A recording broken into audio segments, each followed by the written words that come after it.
Bien, bien. ¿Cuántas materias está viendo? Ahorita estoy viendo, creo que son 4 materias, por lo que yo debía una. Bueno, Jan, ya empecé a grabar. Entonces, pues buenas tardes, espero que estés bien. Jan, bueno, Daniela no puede estar con nosotros, así que empezó con la primera pregunta, así como por darle esto rapidez, ya que tú también tienes que ir a ver el partido. Escucharlo. Sí, listo. Entonces, bueno, la primera pregunta eh, es para ti, ¿cómo has percibido tu espacio a lo largo, pues, de tu vida? El espacio en mi vida, Sí, señor. Tu espacio, tu entorno. mi entorno en mi vida. Ok. Bueno, yo en principio, cuando niño, obviamente o sea, cuando empecé a tener idea de las cosas, hay que entender los contextos donde yo vivía. En principio yo viví en un municipio muy pequeño que se ¿En dónde? llama La Gloria Cesar, donde mi entorno y mi espacio obviamente era un entorno muy diferente, muy tranquilo. Mm, la humedad es muy alta, eh, digámoslo así, las calles polvorientas, sí, las calles polvorientas. Cuando llovía pues hacía mucho charco, mucho barro. No eran Eh, calles pavimentadas. ¿Cómo? No eran calles pavimentadas. No, en esa época no. En esa época yo me acuerdo que en esa época eran calles totalmente polvorientas, calles difícil a veces para caminar para mí, porque pues eh, en el sentido de que cuando llovía, como le digo, se hacía mucho charco, mucho barro, y por lo general yo me metía mucho al charco, así cuando me bañaba, me colocaban ropa limpia y todo eso, pero me metía mucho a los charcos. Entonces, Era eh, travieso. más que travieso, no. O sea, más que travieso no es por la misma condición, ¿sí? Ujú. Por la misma discapacidad, pues se hacía que era más difícil, obviamente, porque al no ver a dónde estaba el charco, sí, dónde estaba el charco, entonces, pues eso hacía más difícil, más compleja la situación. Aparte de eso, que pues como o es un pueblo, donde obviamente se sabe que cuando llueve, el temor a las culebras, los sapos y eso. Sí, claro. Eh, sí, entonces fue un entorno en ese sentido fue difícil, pero obviamente un entorno tranquilo, en términos emocionales, pues obviamente un entorno tranquilo, eh, donde pues obviamente se respiraba ese aire puro. eh, en medio de todo, pues trataba de jugar, eh, a veces con el mismo charco, yo tenía carros de juguetes, obviamente, y hacia carreteras y esa cuestión. Y fue un entorno muy bonito, o sea, y el espacio, yo me hacía ese imaginario de una carretera, ir a una ciudad así. Y bueno, eso fue cuando yo tenía 10 años. Cuando llegué, obviamente, ahí respondió Mm, Laura. Daniela, que Sí, acaba de llegar a casa, entonces me imagino que ahora se unirá. sí, Eh, entonces, obviamente, cuando llegué a Bogotá, una pregunta ¿no? imprudente. ¿Y es tú naciste con esta limitación? Sí, ¿O claro, hubo lo mío de padres que te nacimiento. llevaron a esto? Claro, lo mío de nacimiento, Byron. O sea, tú Lo ya mío de estás nacimiento. condicionado desde tu nacimiento a este estilo de vida. Sí, claro, obvio, claro, desde nacimiento vuelvo y le digo. Por eso yo le dije en principio, hay que analizar los contextos, ¿sí? Entonces, por tal motivo, para poder entender en el momento que ustedes vayan a presentar la tesis, eh, eh, hay que entender o sea, los momentos de la persona. ¿Por qué? Porque pues yo viví en varios momentos. Bueno, sí, en varios momentos no, en varios lugares. Entonces, entonces, ¿cómo entonces? eso hizo que pues se notara cierta dificultad, pero sí lo mío de nacimiento. Ah, bueno, ya. Bueno, y eso, pues ese es tu entorno de niño Bueno, cuando estabas en el eso fue pueblo. mi entorno de niño cuando estaba en el municipio de la Gloria Cesar. Ajá. Como le decía, la humedad altísima, pues obviamente, por obvias razones. Ya cuando llegué a Bogotá, pues cambió muchísimo porque ya me acuerdo tanto que yo vivía mucho, muy encerrado, pues porque obviamente yo me acuerdo que en esa época pues no me podían sacar a ninguna parte por la dificultad que obviamente la ciudad brinda, carros, ciclas, gente que va por la calle y no tiene que ver con nadie, con nada, entonces pues fue muy difícil, fue muy duro porque pues al sentirse en un pueblo libre de cierta manera, porque de igual manera están en un municipio libre, donde pues mal o bien la gente vecina o los que están ahí alrededor de uno pues ya lo distinguen a uno y pues ya obviamente pues uno iba a las casas vecinas y toda esa cuestión. Eh, de tal manera llegar a una ciudad pues ya el entorno, el espacio cambia, el espacio pues básicamente era en una casa, escuchando radio o televisión u otra cosa, porque ya en el pueblo no, en el pueblo el espacio mío pues ya era en las calles, casas vecinas, independientemente del entorno, digámoslo así, el entorno hostil nunca lo hubo en el sentido de que pues yo gracias a Dios pues las personas que estuvieron alrededor mío, ¿para qué? O sea, pues de cierta manera, pues sí, no digo que digo que no hubo burla y toda esa cuestión, pero bueno, fue un entorno fue muy bueno, o sea, muy tranquilo, fue muy bonito, es eso. Listo, Jan. Bueno, Daniela ya está aquí entonces. No sé si Daniela quiere saludar.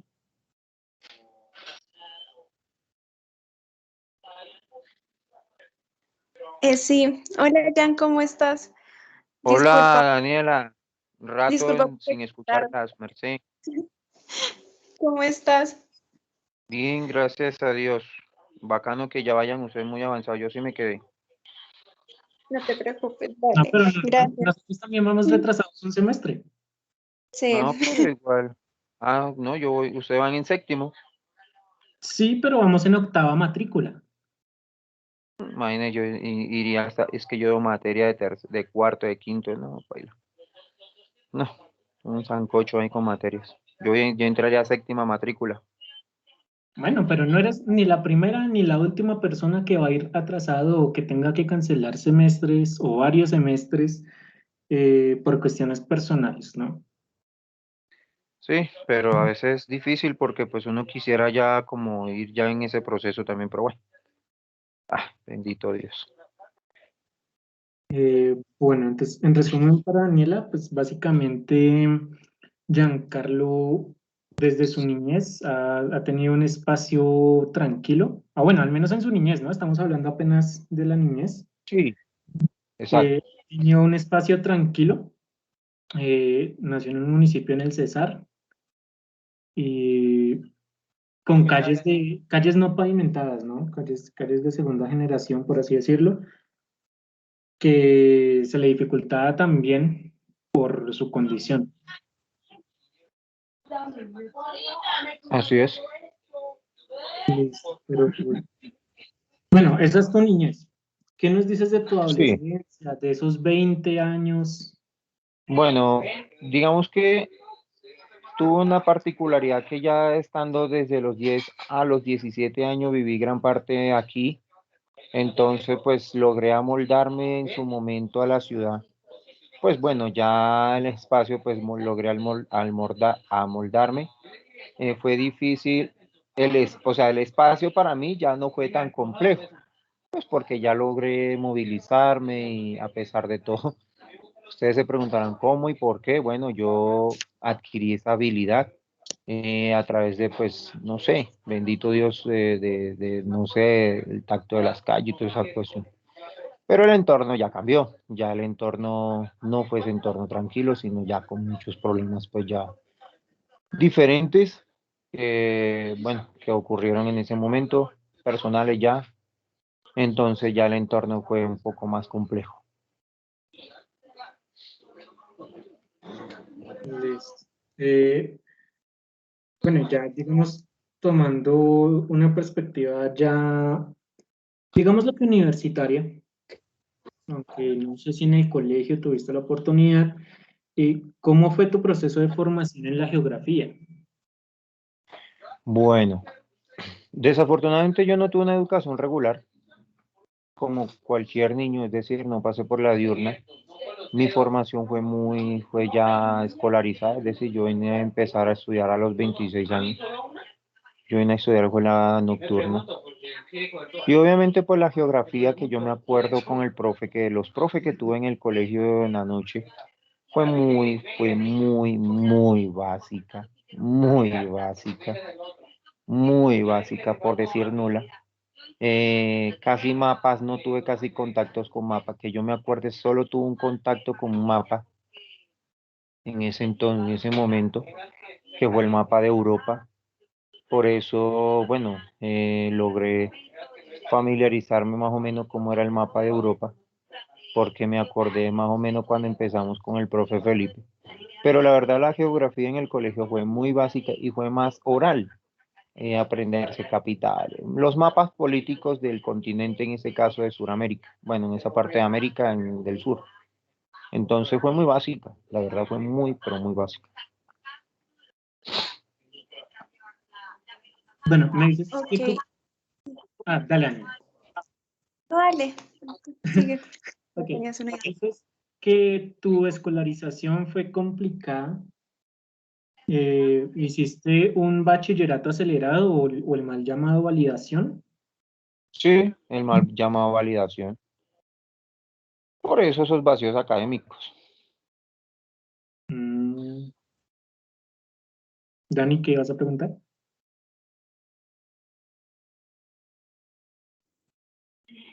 No, pues, era algo relacionado pues precisamente a lo que Jan nos comentaba en cuanto a que la enseñanza de la geografía fue muy oral, ¿sí? Y nos comentabas Sí, como una parte como tal del mapa de Europa, creo que fue. ¿Cómo fue ese sí. acercamiento en la escuela a lo... Bueno, el mapa de Europa. Yo me acuerdo que en el colegio, ¿me escuchas ahí? Sí, sí, te escucho, Jan. Aló, Hola. era que subiera y se Sí, fuera. ya se te escucha. Sí, sí. Listo, entonces, bueno, yo sí me acuerdo que el mapa de Europa, ¿para qué? El que me lo diseñó, me acuerdo que me lo diseñó una profesora, de una tiflóloga, es una profe de apoyo que tenía en ese momento lo tiene el colegio, pero en esa época, bueno. Eh, Me acuerdo que el mapa de Europa sí me lo diseñaron eh, como son los países. Por ejemplo, Italia, como una bota. Y obviamente yo lo escribí en braille, o sea, escribí en braille una partecita donde dice Italia. Alemania, no me acuerdo la figura de Alemania, pero sí, básicamente así lo diseñaron.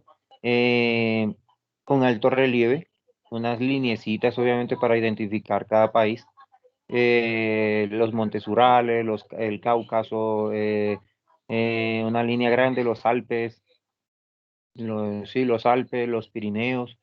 Entonces, son cositas así, son lineecitas. Me acuerdo que los montes Urales, como una especie de relieve bien altos, por lo que obviamente esos montes son, pues, valga la redundancia, son altos. Eh, Digámoslo así, los Alpes, las líneas que llaman, me acuerdo unas lineecitas así que llaman los Alpes, también unas montañitas. Eh, ¿Qué más? Sí, básicamente, bueno, los océanos, los mares, pues. Europa solamente tiene, bueno, está el Pacífico, el Atlántico, eh, es que no alcanza, sí, por Rusia. Eh, digamos que como es que esas tracciones que me hicieron en el mapa de Europa, por la cantidad de países que tiene, obviamente. Eh, pero sí, básicamente fue en alto relieve. sí se utilizó mucho el alto relieve.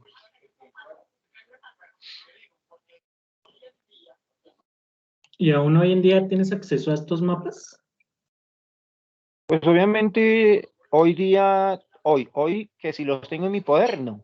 No porque No de si eso los es tienes, sino si tienes un acceso, ya sabes a dónde ir para encontrar esos mapas, no. o si tienes que dar Precisamente, muchas vueltas. no, eso ya precisamente una vez que estuvimos en el Instituto Agustín Codazzi, que sí hice la observación y qué bueno que un día me llamaron para adaptar mapas en braille de Colombia. Me acuerdo que eso fue el año pasado. Bueno, yo me acuerdo que nosotros fuimos con el profe Felipe, fuimos en el 2018 en el segundo semestre. Y el año pasado me acuerdo tanto que me llamó la directora del instituto, me dijo, mira que vamos a hacer la presentación. Creo que el mapa de Colombia está en braille, creo. En braille no, en alto relieve. Creo que fue diseñado, yo no estoy seguro, pero yo creo que el Instituto Agustín Codazzi, creo que tiene algún mapa diseñado de Colombia en braille por la observación que yo les dejé a ellos. Entonces, pues, espero y aspiro que esté. De manera que en los demás colegios no creo que haya. Yo no creo que en los colegios haya, porque eso también depende si hay personas con discapacidad visual estudiando allá. Si hay personas con discapacidad visual y que se interese por la geografía como tal, obviamente deben dejar herramientas o materiales en alto relieve, obviamente para los demás estudiantes. Y es que también hay que entender que los mapas, ustedes saben que a veces los mapas se deterioran con cualquier cosa porque dependiendo con qué material lo use. Entonces, pues por tal motivo a veces se hace que los mapas lo guarden en el colegio. Por lo general los botan a la basura. Pero bueno, esperemos a ver.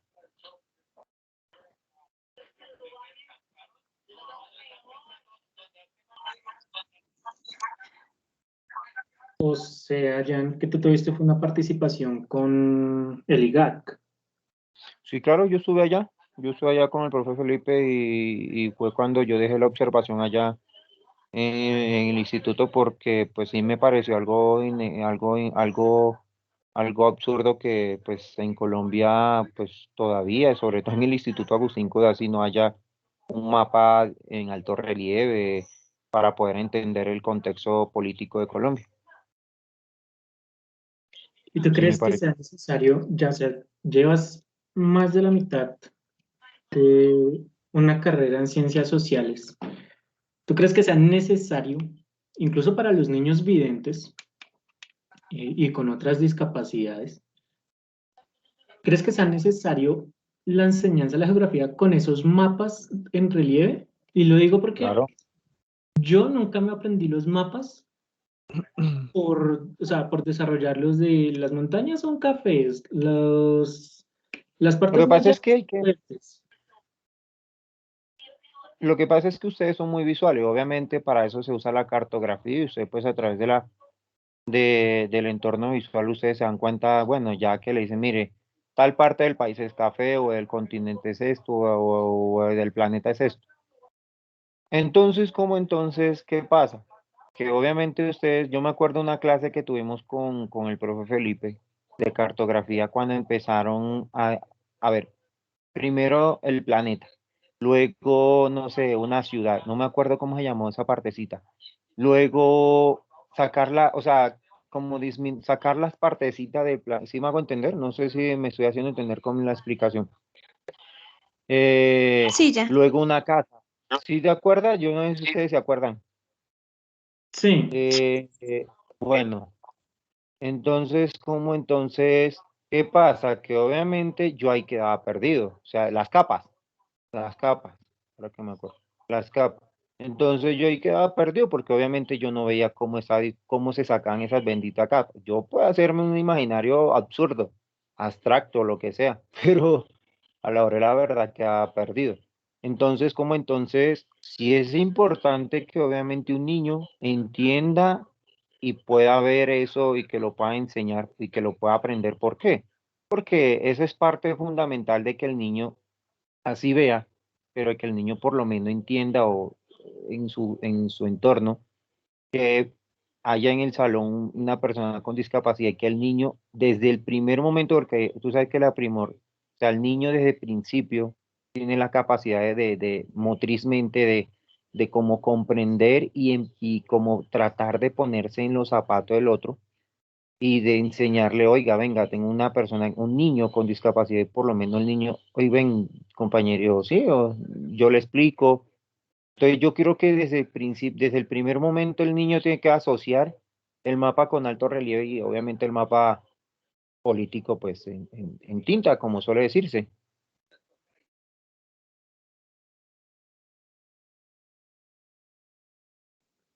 Vale, no sé si hay una pregunta para... Bueno, pues ya nos estaba hablando precisamente pues de su acercamiento al IGAC y ya nos dijo algunas cositas con el profesor Felipe que se realizaron en geografía y también nos comentó como tal la parte o bueno su formación en geografía en el ámbito como tal escolar.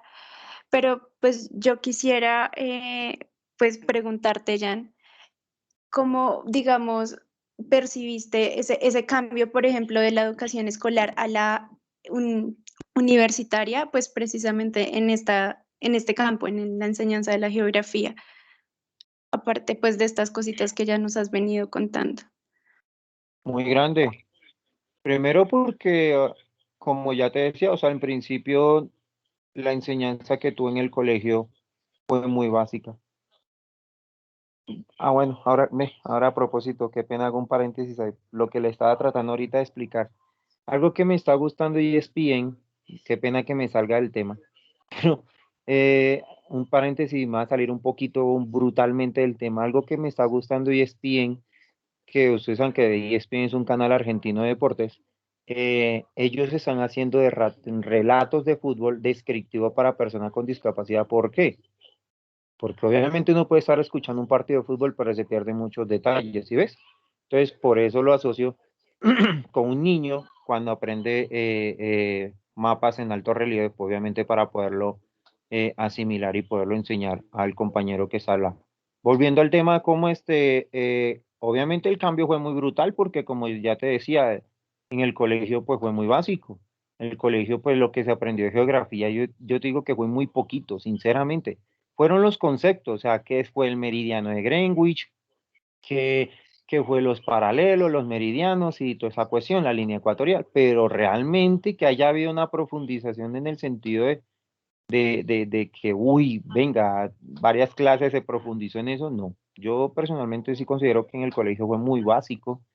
Eh, Al llegar a la pedagógica y sobre todo al profundizar los temas, uy, fue muy duro que, Dios mío, yo decía, ¿cómo es posible entender esto? Entonces, pero bueno, y si, inclusive que si uno no lo sigue repasando, pues sencillo, se olvidan otra vez y toca volver a repasarlo otra vez, ¿ya?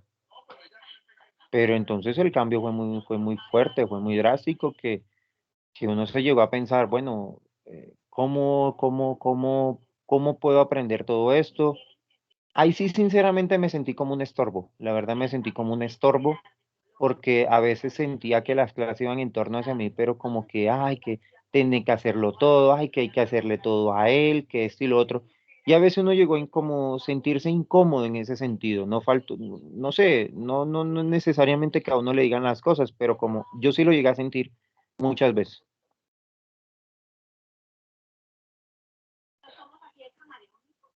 Jan, ¿y cómo has manejado esto de la educación virtual? Ya vamos para 2 años, ¿no? Que bueno, Bueno, el en tema, realidad ya llevamos 4 semestres en virtual y si ya se acomplejaba un poco lo que sería la educación en presencial. Lo digo porque algunos profesores no tenían ni siquiera idea de que iban a tener un estudiante, mm, pues, con una... precisamente, precisamente en ese semestre, Byron, ahorita que yo escribí materias, eh, eso es lo que a mí más me da rabia del profe Aldana.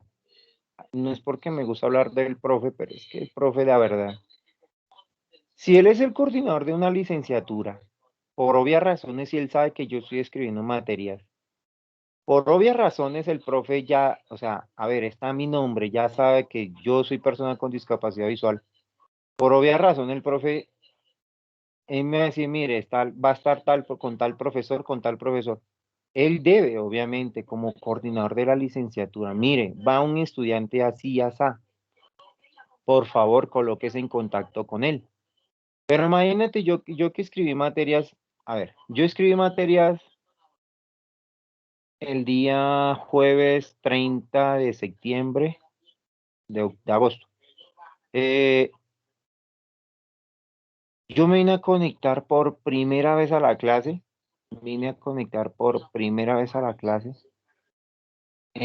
una clase la vine a tener hasta el día 6 7 de octubre, 6 7 de septiembre. O sea, y sobre todo que los profes ni idea que había una persona con discapacidad. Entonces yo como le comentaba en su momento a Dariel, no, Dariel, o sea, las cosas no son así. Ah, pero es que usted no, es que usted no. Es que para eso está un coordinador de la licenciatura. Eso es como cuando en el trabajo de nosotros. Nosotros en el trabajo, la coordinadora de nosotros ya les dice a los superiores, oiga, ahí hay una persona con discapacidad, mire, o sea, y no se trata de que se mira a ver cómo hace, no, venga, póngase de acuerdo con el estudiante. Bueno, usted cómo trabaja, cuénteme cómo es su proceso y toda esa cuestión. Pero yo pienso que es parte de la misma, no sé si la incompetencia no es no decirlo, sino parte de la misma situación. Yo diría que falta voluntad también, pues pienso que es falta de voluntad, no sé, pero falta de voluntad yo diría que también de la misma facultad, no sé, como quien dice, defiéndase usted solo, mirar cómo hace. Por eso me conllevó a otra vez a cancelarlo, porque ya lleva una semana y la verdad, como ya les digo, y no lo digo con el ánimo de justificarme ni frase de cajón, pero obviamente con mis vacíos académicos y aparte de entrar prácticamente 2 semanas perdidas. Entonces, no sé, no. Consideré que mejor no. Entonces, con el tema de la virtualidad al principio fue muy duro porque se manejaba Zoom y yo Zoom, la verdad, si no, a mí Zoom, la verdad, no me gusta. Cuando ya empezaron a manejar Teams, Teams me pareció muy práctico para mí. Como se pueden dar cuenta, ustedes me marcaron y ya contesté. Entonces, Teams me parece de las aplicaciones en términos de conectividad me parece muy buena. Meet también es buena. O sea, son dos aplicaciones que me parecen muy buenas. Zoom no. Uy, no, Zoom sí no me gusta. Y tuve Jan, muchas complicaciones con el profe Lara. Con el profe Lara tuve muchísima dificultad cuando arrancamos con el tema de la virtualidad que casi pierdo el semestre con él. Por eso decidí a cancelarlo otra vez, porque yo no quiero volver, ya que lleva 2 semanas de atraso y otra vez con el mismo problema, no. Por eso no quería volver a cometer el mismo error. bueno, Jan, me dices que trabajas. ¿En qué estás trabajando? ¿Sigues con Transmilenio o cambiaste de empleo? No, sigo en Transmilenio. Gracias a Dios, aún ¿Cómo ha sido continúo en el ambiente Transmilenio. en Transmilenio, Jan? El ambiente en Transmilenio, pues, un poco fastidioso porque el hecho de que usted no, a ver, sí, digamos de cierta manera agradecerle a Dios por el trabajo está bien, pero también es cansón porque tú no puedes sacar celular y si sacas celular dependiendo con el supervisor con quien estés te pone informe. Yo sé que hay muchas veces, a veces el ambiente es muy cansón, que se sientes perseguido, aunque sutilmente, aunque indirectamente, pero sí indirectamente. Entonces, es cansón, es bastante harto. En una relación, o sea, pensemos en tu paso por la universidad como deportista, porque recuerdo que tú nos contabas que eras deportista. Fui Y deportista. trabajo, espera, un momentico, perdón. Y con tu trabajo actual, que ya llevas creo que más de 2 años con ese empleo, Sí, fui para 3 años, sí. ¿podrías decir que te has sentido incluido, segregado o cómo te has sentido? Tanto en el trabajo como en como en la universidad. En la relación de los tres, como trabajo como deportista y como empleado, y como estudiante, perdón. Bueno, En el trabajo, sí, de cierta manera, sí uno se siente a veces segregado. Pues hay compañeros que inconscientemente hacen las cosas y a veces lo dejan a uno botado. O sea, es decir, el supervisor les dice, no sé, vaya a recogerme un ejemplo. Estoy abriendo punto con ustedes en banderas y a mí me asignan el turno mío que es altavoz. Entonces, estoy con ustedes dos y estoy con el supervisor que se llama, no sé, pongamos Dariel. Entonces Dariel dice, oiga, vayan y Byron y Laura me recogen las colombinas que están allá arriba en la oficina, allá donde está el altavoz. Y ustedes se van adelante y ustedes no caen en cuenta que yo voy para allá, entonces pues, ¿sí? Entonces, de cierta manera, a veces actúan así inconscientemente, pues sí, a veces actúan así, se les olvida, no sé, de que uno existe. Entonces hay momentos que uno se siente segregado, y no solo en ese aspecto, sino en muchos aspectos, por ejemplo, de participación, a veces de hablar, aunque bueno, algunos sí quieren hablar conmigo, a veces hablan de muchas cosas así, pero hay veces sí uno se siente, o sea, como que no es parte de las conversaciones que se tienen entre ellos. Eh, digamos que en el trabajo, pues, tanto en mis jefes como tal, sí, a veces, porque pues no es uno no se siente participativo en las decisiones que ellos toman para uno ascender en algún aspecto. Eh, pienso que obviamente los favores que uno le da a la empresa pues es por el tema tributario, entonces de manera que por esa razón uno no lo toca. Entonces, pues nada. En la universidad también me he sentido segregado, sí, no lo puedo negar. También me he sentido segregado en la universidad también, porque pues, como ya lo explicaba, eh, ahora que estoy un poco fuera, pues sí digo que a veces yo creo y sentía que de pronto ustedes pensarían, bueno, a él todo quiere que se lo hagan, ¿sí? A él todo quiere que se lo hagan, a él todo quiere que no sé qué, que es muy flojo, no le gusta trabajar, que es y lo otro, ¿sí? Entonces, de cierta manera, uno se siente segregado cuando iban a armar grupos, cuando los profes decían, bueno, hey, un grupo y uno ya como que le tocaba, ¿sí? Entonces, por tal motivo, uno se sentía segregado. Porque yo a veces sentía eso, y no, pues es que uno de Giancarlo se ve que no hace nada, que esto y lo otro, que todo quieres que él se lo haga, ¿sí? Entonces también lo sentía así.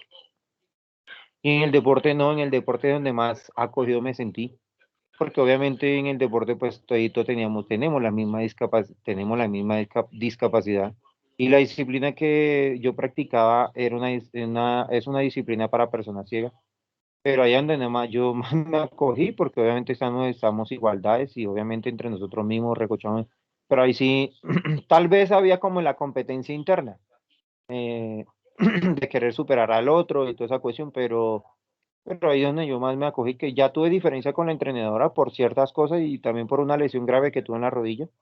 Pero, ahí no, ahí nunca me sentí como segregado ni nada por el estilo.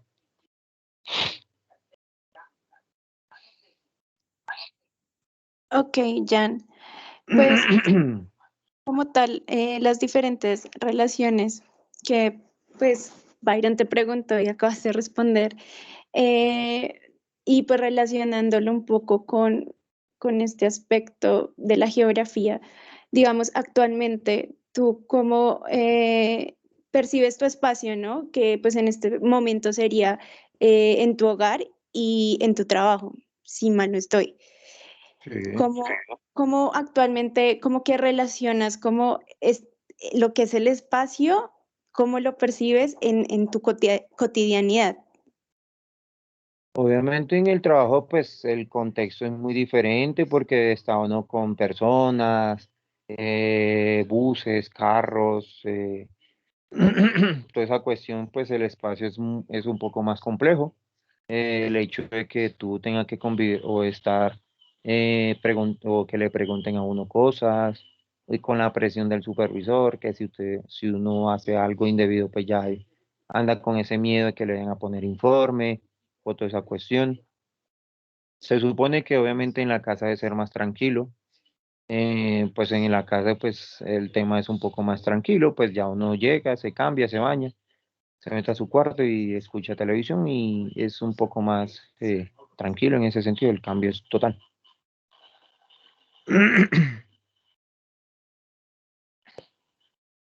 ¿Y tu movilidad por la ciudad, Jan? Mi movilidad por la ciudad es compleja porque obviamente ustedes saben muy bien que las calles de Bogotá no son adaptadas por lo general. La gran mayoría de calles de Bogotá, pues los andenes llenos de huecos, y no son huecos obstáculos, y no son obstáculos, es que están arreglando una cosa. Entonces, es muy difícil. O sea, la movilidad aquí es para nosotros muy complicada. O sea, no es. Se supone que hay algunas calles que sí tienen el alto relieve o las guías para personas con discapacidad visual, pero desafortunadamente el tema de la cultura, que eso es lo que uno se pone a analizar en otros países de Sudamérica. Hace poco yo escuché un reportaje en Uruguay. O sea, en Uruguay hay algo que me gustó mucho, en Uruguay y en Argentina, que ellos cuando ven una persona ciega en los semáforos se detienen. O sea, los uruguayos, los argentinos, en ese sentido son muy inclusivos. O sea, no tratan de ser tan excluyentes, de sentir tan excluyente a las personas con discapacidad. ¿Ves? Entonces en Colombia aún todavía falta mucho para eso. Vale. No sé si Daniela tenga algo más que preguntar.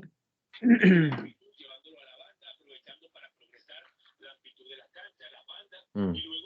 No, pues nada, digamos que hablando ya como tal de la movilidad en la ciudad, pensaba muchísimo una vez, creo que en segundo semestre, hablando con Jan, que pues nos parecía impresionante que a pesar como de todos estos inconvenientes y obstáculos que nos presenta como tal la ciudad, digamos, nos impactaba muchísimo y incluso le preguntamos en algún momento, recuerdo muy bien, cómo era el recorrido, ¿no? El recorrido de Jan, de ejemplo, la estación de la 72 a la universidad, bueno, en ese entonces a la San Ujú. Martín. A San Martín. Ajá. Y cómo era ese sentido como de orientación, ¿sí? Y pues era algo que pues realmente muchos de nosotros no teníamos, incluso, ¿no? Como que le decíamos como nosotros a veces nos perdemos y eso que, digamos, se supone que no deberíamos perdernos, porque digamos que visualmente deberíamos orientarnos de alguna u otra manera, pero pues veíamos que muchos de nosotros nos perdíamos, sin embargo, ya no. Entonces, pues era una de las cosas, pero obviamente también había que pensar, ejemplo, en la 72, por ejemplo, cuando uno subía, no sé si te acuerdas, que hay como unas, ay, se me olvidó, como unas baldosas Ujú. que, que tú vas caminando y, ejemplo, cuando está lloviendo o algo así, tú de pronto Ajá. Se pisas levanta mal y se moja uno los zapatos. y uno se moja los zapatos y como todos estos inconvenientes también pues representan una dificultad grandísima y todo esto de los semáforos, por ejemplo, hay en la 72 o bueno, como en esa zona en especial que hay semáforos por todos lados y hay y recorre por todos lados, es como, no sé, digamos que a mí me intriga y me intriga un poco como como, como esa forma de orientación en la ciudad que tú tienes. Lo que pasa es que uno, Daniela, uno en esos casos, o sea, nosotros nos hacemos nuestro mapa mental. Lo que pasa es que, a ver, cuando yo fui al Instituto para Adultos Ciegos, CRAC, que queda en la 30 con Octava Sur, nosotros ahí lo primero que nos enseñan es los puntos cardinales, ¿sí? Tener muy claro los puntos cardinales y tener referencia hacia los puntos cardinales. Por ejemplo, hacia los cerros, obviamente el oriente es hacia los cerros. El norte es hacia, obviamente, nos decían a nosotros, haga de cuenta el portal del norte. El sur hacia Soacha y el occidente hacia Kennedy. Entonces, eh, digámoslo así, como localidades que quedan hacia ese sector, obviamente uno tenía esa referencia. Eh, y parte fundamental es tener muy claro el tema de los mapas, los puntos cardinales. Obviamente en la 72, porque yo en esa época, cuando nosotros estábamos en la San Martín, yo no entraba por la 72, sino por la 73, que era peor todavía. Como si ustedes se acuerdan que ese poco de hueco, pues que hay ahí, entonces ese poco de hueco que hay ahí, porque obviamente pues era más fácil llegar por la 73 que por la 72. digamos que como es que el sentido de orientación es por eso, es por la que, es por la misma particularidad que uno le enseña. Los semáforos, sí, Bogotá tiene muchísimos semáforos y aparte de eso que los semáforos la gente no los respeta. Yo me acuerdo una vez que iba para la pedagógica, iba con una señora, de mala gana me hizo estrellar contra un volardo que me va prácticamente arrodillado, de tanta rabia que me dio que, uy. Pero vuelvo y le digo, o sea, es un tema más cultural, yo pienso que otra cosa. Y, y nada, tener muy claros los puntos cardinales de para dónde es que uno va, ya. Aquí, anecdóticamente, yo me acuerdo que a Jan, cuando nosotros recién ingresamos a la universidad, le enseñamos a hablar. Ah, sí, yo creo que será lo mismo que usted está pensando.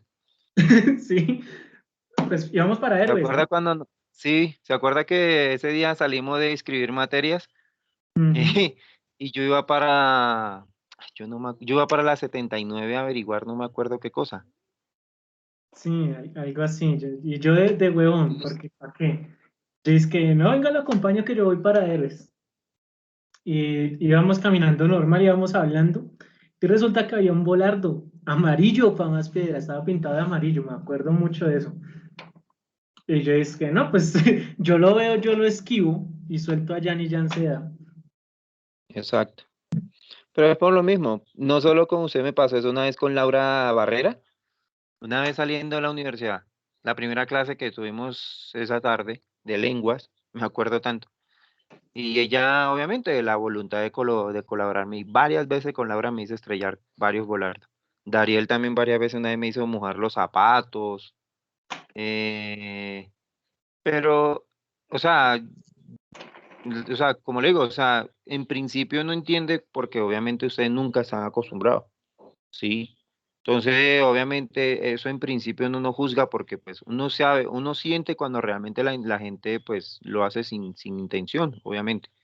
Pero esa vez cuando fue esa señora sí, yo sé que ella sí, no sí siente porque la señora me estrellé contra el volante y ni siquiera fue capaz de, oiga, disculpe, no, la vieja se fue. Horrible esta cultura ciudadana, de verdad.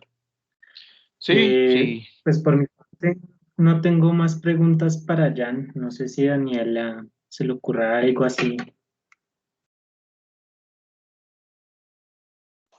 No, pues sinceramente no. No, mentira, sí. La última que me pareció Ah, interesante. Pues, la vez pasada estaba en una clase con el profesor Lombana y él nos hablaba precisamente de cuando tú y Byron, creo que Byron también estaba en esa clase, vieron Colombia. sí, Sistema Espacial de Colombia. Sí, entonces el profesor pues nos mencionaba, no sé, como un montón de mm, como métodos que realizó, bueno, que hizo en clase, por ejemplo, pues nos decía, bueno, habían algunas lecturas que no estaban en PDF. Y si no están en PDF, pues es muy difícil que, por ejemplo, Jan las pueda escuchar. Entonces, lo que el profesor realizaba era como, bueno, listo, entonces entre todos nos vamos a turnar para darle, leerle un párrafo a Jan o un capítulo, bueno, no sé. Y todos se turnaban para enviártelo como por WhatsApp, si mal no estoy.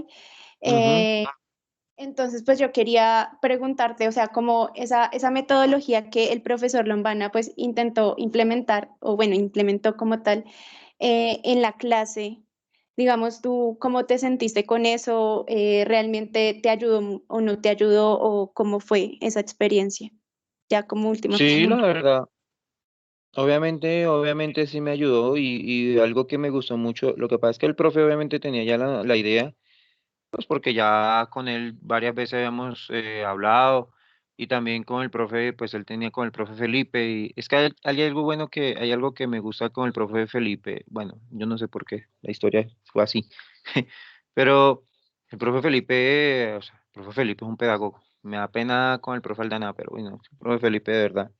Eh, Profe Felipe, yo creo que le inculcó eso al profe Oscar y el profe Oscar pues lo llevó acá al curso.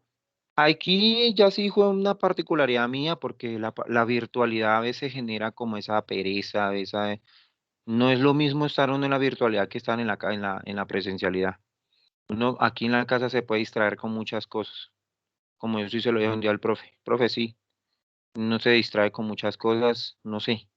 Pero la metodología que usó el profe para eso sí me pareció muy bien, me pareció excelente porque eso es tratar de ponerse en los zapatos del otro y que el otro pueda adquirir esa información como la pueda adquirir cualquiera de ustedes, independientemente si vea o no vea. O sea, lo importante es que también la entienda, o sea, entienda lo que se quiere interpretar.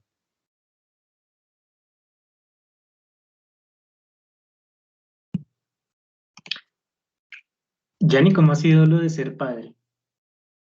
Ha sido difícil, Byron, porque obviamente el responder por una niña, por un hogar, pues es complicado, porque ya la historia, la vida cambia, ya uno pasa a un segundo plano por el hecho de que ya uno no puede tomar decisiones a la ligera, a pesar de que lo agobian a uno las decisiones o las situaciones, la circunstancia.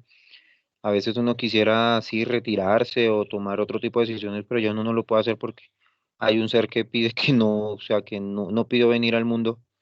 Entonces ya obviamente uno analiza eso, entonces son cosas que uno no puede tomar decisiones hacia la realidad. Ha sido difícil, pero a la vez ha sido bonito porque obviamente era un anhelo que quería hacer.